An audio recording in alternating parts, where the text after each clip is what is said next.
Olá pessoal, vamos para mais uma aula de ecologia sobre fatores climáticos, agora abordando o papel dos oceanos, especialmente as correntes marinhas no clima do planeta.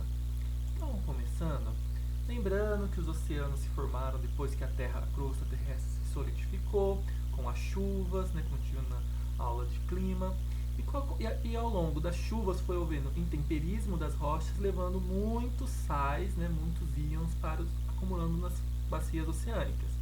Se a gente olhar a composição aqui, a gente tem que a maior parte da água do oceano é de H2O mesmo, de água.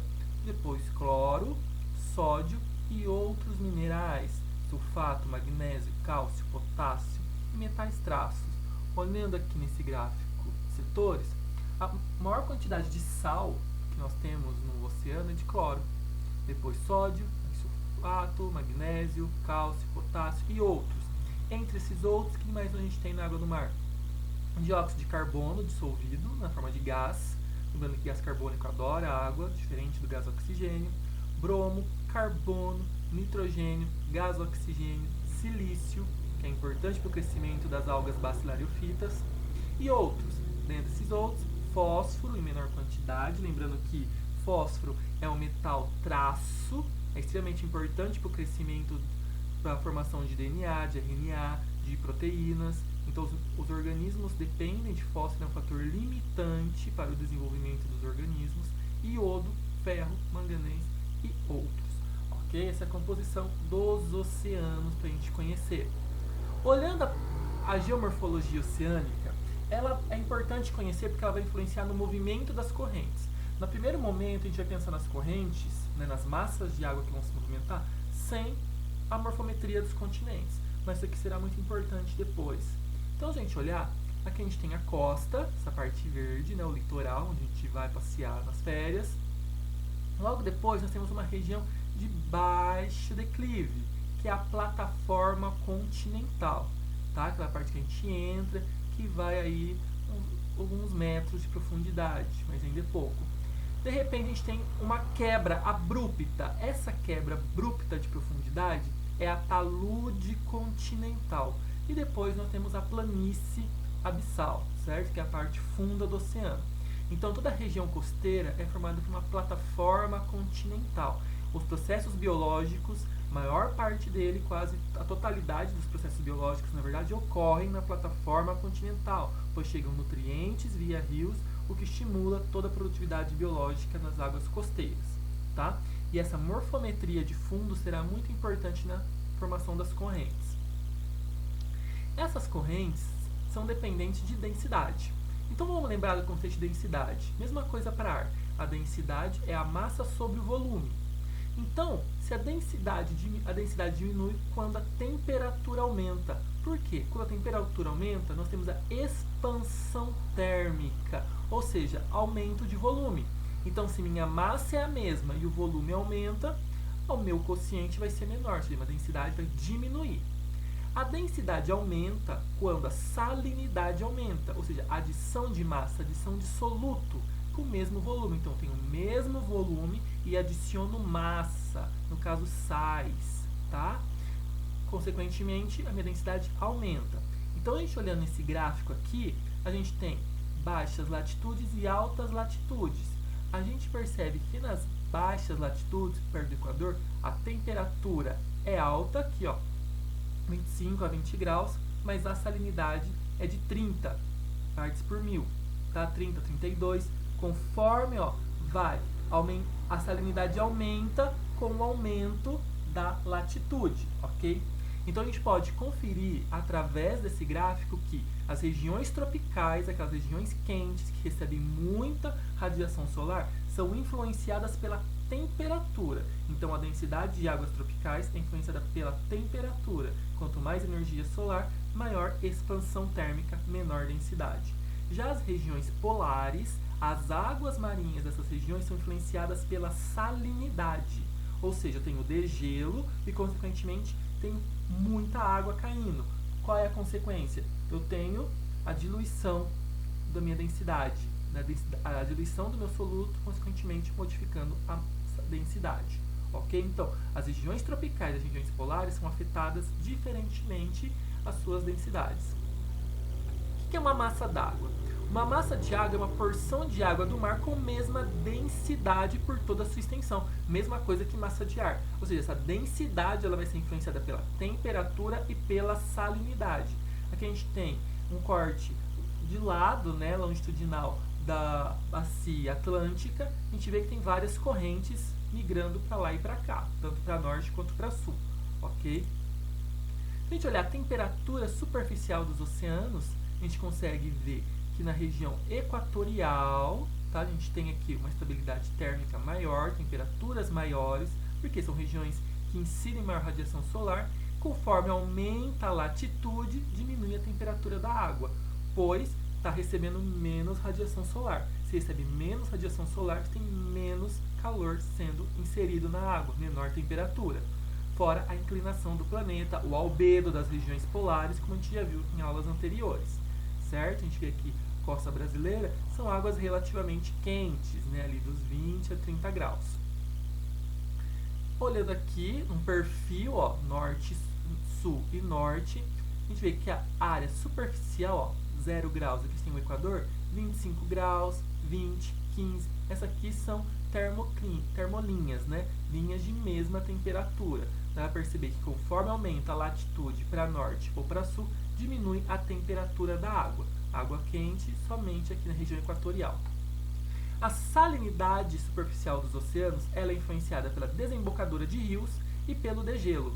Então, a gente olhar, por exemplo, aqui, desembocadura do rio Amazonas, eu tenho uma baixa salinidade, tá? Salinidade baixa. Por quê? Porque eu tenho muita água sendo jogada, né? Está caindo no oceano. Então, tem uma diluição nessa região.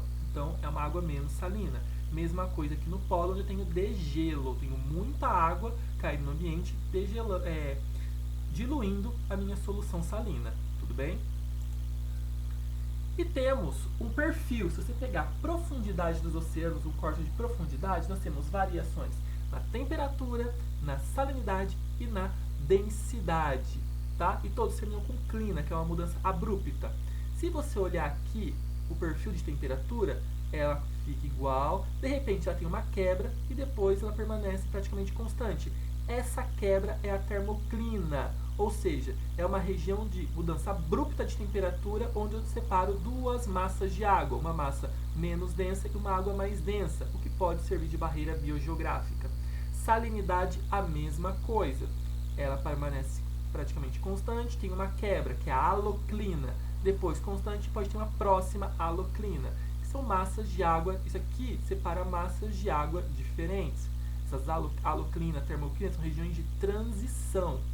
E temos a picnoclina, que é de densidade. Lembrando que a densidade é relacionada com a temperatura e com a salinidade. Então, a densidade ela é constante, tem uma quebra, que é a picnoclina, mais ou menos constante, outra quebra e mais ou menos constante. Tá? Todo o oceano funciona assim e isso varia de épocas para épocas. Se a gente olhar aqui o perfil de temperatura em diferentes latitudes, aqui em médias latitudes, aqui ó, a temperatura mais ou menos alta, tem uma termoclina, certo? Uma termoclina aqui ó, permanente, tá vendo que é uma quebra abrupta? E aqui a parte mais constante. Se a gente olhar aqui em baixas latitudes, ou seja, próximo do Equador, temperatura alta, termoclina e depois temperaturas mais baixas. E se a gente for nas altas latitudes, né, temperaturas frias, a água superficial é abaixo de zero, que é a parte congelada, e logo depois ela permanece próxima do zero. Tem uma termoclina aqui e depois próximo de zero. Lembrando que a salinidade impede o congelamento do resto da água. Aqui, como o perfil de temperatura muda ao longo do ano, tá? Se você pegar aqui, por exemplo, julho, tem uma temperatura aqui especialmente 12 graus, março 4 graus. Então dá para perceber que isso aqui é hemisfério norte, né? Em julho tem o verão lá e no março é final do inverno deles. Dá para ver que tem a temperatura, vai modificando e a termoclina também varia no oceano ao longo das estações do ano. E a parte mais importante é a parte das correntes. Essas massas de água estão em movimento. Tem o movimento das massas de ar. Essas massas de ar só faz fricção na superfície dos oceanos, estimulando o movimento. e a rotação do planeta também, certo? Então, aqui no Equador, na região equatorial, nós temos a formação de correntes quentes e nos polos formações de correntes frias. Tá? Se a gente pensar aqui no Brasil, tem a corrente que vem lá da Guiné, ela quebra em corrente do norte equatorial aqui, que vai formar a corrente das Guianas, e a corrente do Brasil, que é a água quente. Aqui, vindo da água polar da corrente antártica, nós temos a corrente das Falklands, ou das Malvinas, que são águas frias. E aí depois, quando elas batem, ó, tem um giro. A corrente do Brasil e a corrente das Malvinas vão se unir e formando esse giro, vem aqui para a costa do oeste da África, formando a corrente de Bengala, que volta a formar a corrente da Guiné. Tá vendo que é um giro anti-horário? Então, no hemisfério sul tem um ciclo anti-horário e no hemisfério norte um ciclo horário. Corrente das Guianas passa pelo Golfo, formando a corrente do Golfo, que vai levar calor para o norte do planeta. Isso é extremamente importante.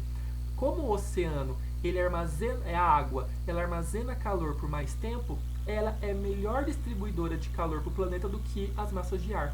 Então, essas águas quentes aqui do Atlântico Norte, quando passam pelo Caribe, elas vão pegar esse calor e levar lá para o norte da Europa. Se essa corrente do Golfo enfraquece, pouca energia vai chegar no norte do planeta, consequentemente, frios mais intensos.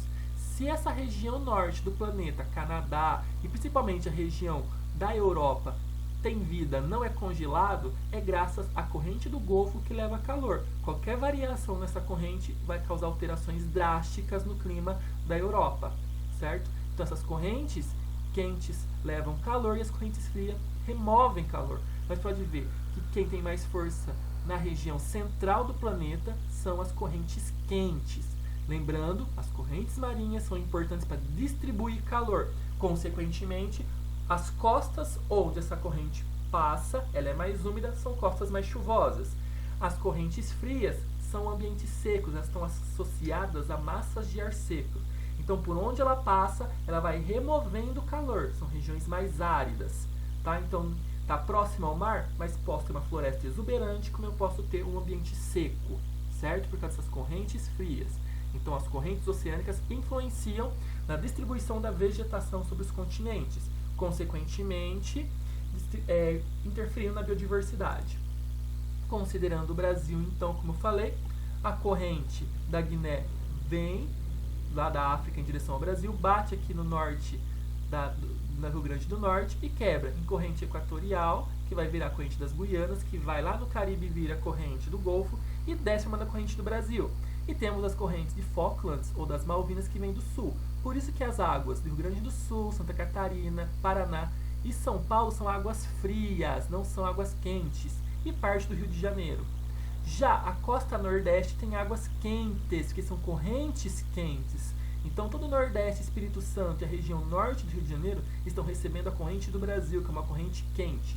Quando essas duas se misturam, elas vão para leste, batem na África, formando a corrente de Bengala, certo? Lógico que ao longo do ano eu tenho influência das correntes das massas de ar, então essa água fria pode subir mais, chegando até aqui Espírito Santo, ou pode descer mais a corrente quente no verão, trazendo águas quentes ao litoral de São Paulo. Mas oficialmente, o litoral sul e sudeste, frente de São Paulo, são águas frias. Águas quentes, região nordeste e Espírito Santo. E o Rio de Janeiro fica naquele meio termo, recebendo água de ambos os ambientes, que varia conforme a estação do ano. Tudo bem? Então essa aula foi importante para a gente ver como que as massas de água se formam, como elas distribuem calor e como elas vão influenciar na diversidade vegetal. Bons estudos e até a próxima!